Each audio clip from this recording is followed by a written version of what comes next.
کلام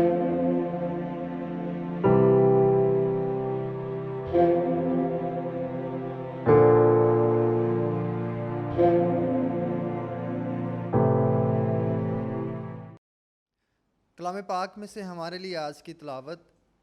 رسولوں کے اعمال اس کا 14واں باب 21ویں سے 27ویں آیت تک۔ اور جب وہ اس شہر میں بشارت دے کر بہت سے شاگرد کر چکے تو لسترا اور کونیا سے ہوتے ہوئے انطاکیہ میں واپس آ گئے اور شاگردوں کے دلوں کو مضبوط کرتے اور نصیحت کرتے تھے کہ ایمان پر قائم رہو، اور کہتے تھے کہ ضرور ہے کہ ہم بہت سی مصیبتیں سہ کر خدا کی بادشاہی میں داخل ہوں۔ اور انہوں نے ہر ایک کلیسیا میں دعا اور روزے کے ساتھ ہاتھ رکھ کر ان کے لیے کاہن مقرر کیے اور انہیں خدا کے سپرد کیا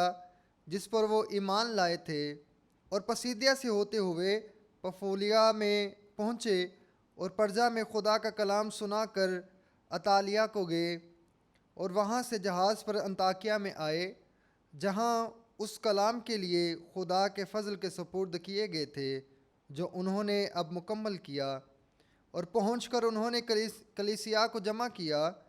اور بیان کیا کہ خدا نے ہمارے ساتھ ہو کر کیا کچھ کیا، اور یہ کہ اس نے غیر قوموں کے لیے ایمان کا دروازہ کھول دیا۔ پاک کلام کا پڑھا اور سنا جانا ہم سبوں کے لیے باعث برکت ہو۔ خداوند کا شکر ہو۔